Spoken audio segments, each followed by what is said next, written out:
You wake up in the morning. You reach for your smartphone. You look at the bright screen. This is a completely normal routine in your modern life. But the news you see there would astonish you. You are not reading reports about geopolitical tensions. You see no images of destroyed cities or people crying among ruins. The headlines speak only of global cooperation, gigantic scientific projects, and the unconditional sharing of resources between distant continents. You probably consider this vision an indescribably beautiful paradise on Earth. But the biological and historical truth behind it looks completely different from what you think. The real reason why this peaceful world would threaten your entire existence is buried deep in your evolutionary past. You are the end product of a chain that could never have existed without conflict. So what happens to an organism when the engine of its development is simply removed? Our modern society celebrates pace as the highest moral good. We build international courts. We sign treaties. We try to extinguish every spark of violence before it can grow. But when you look deeply into the mirror and analyze your own DNA, you encounter a paradox. Every bone in your skeleton, every neural connection in your brain, and every complex system in your modern city was forged in the fire of a permanent struggle for survival. Nature knows no morality. It knows only the pressure to adapt. For millions of years, conflict between different groups was the strongest catalyst for human progress. It forced our ancestors to surpass themselves. It rewarded cooperation within the group in order to defeat the enemy hidden in the mist. So what would have happened if this cruel but extremely effective engine of pressure had been absent from the very beginning? Would we have become the dominant species that rules the Earth today at all? Imagine a world in which the early human groups of the Stone Age behaved completely differently. They wandered through the endless savannas of Africa and the dense forests of Europe.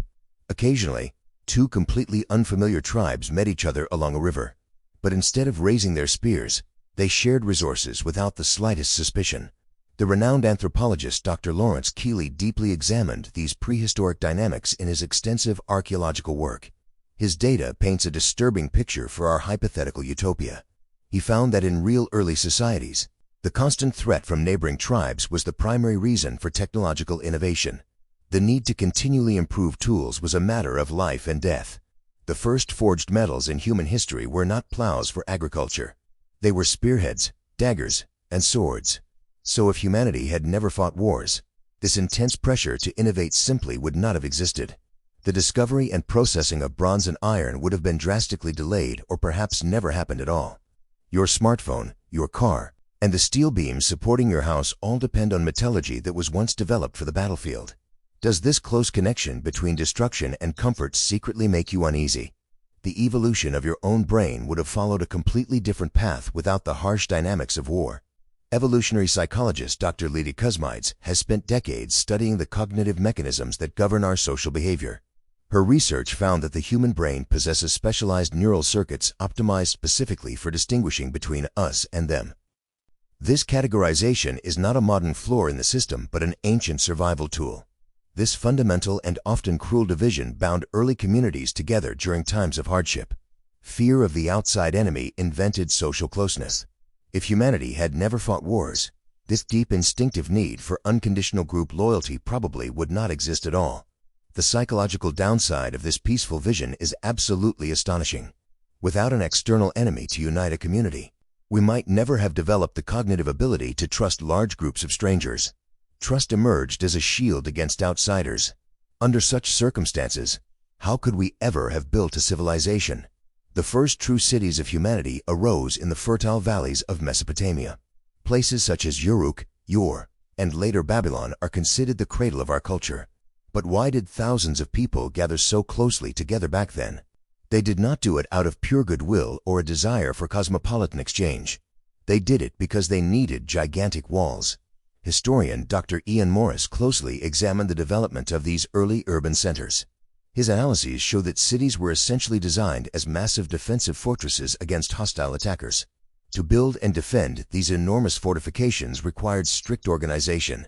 It required a functioning bureaucracy. It required storage facilities, laws, and centralized administration. War therefore invented the state.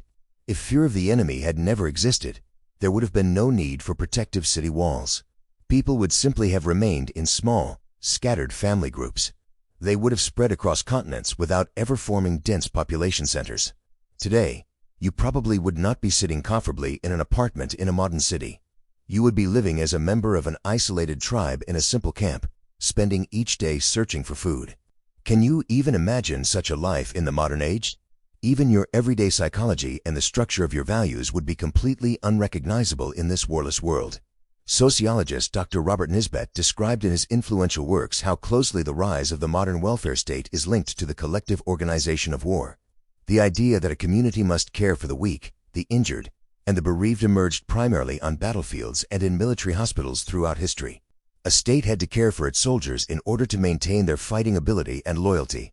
Over centuries, this evolved into the social security systems we know today. Even modern medicine, which we take for granted, owes many of its greatest and fastest breakthroughs to the extreme cruelty of war. The discovery of mass-producing penicillin was accelerated by urgent demand during World War II. Techniques for rapid blood transfusion, sterile wound treatment, and modern trauma surgery were all perfected under the intense time pressure of field hospitals. If the bloodshed of history had never occurred, our medical care today would be at a shockingly primitive level.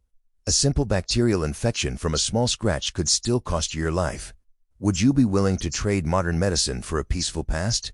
Even the language you use every day and the way you think about logic was shaped by strategic conflict. To outsmart an enemy, our ancestors had to learn long-term planning. They had to learn how to anticipate the intentions of others. They had to develop complex symbol systems and secret languages to transport information safely across great distances. This extraordinary cognitive achievement shaped your brain into what it is today, a highly efficient analytical machine.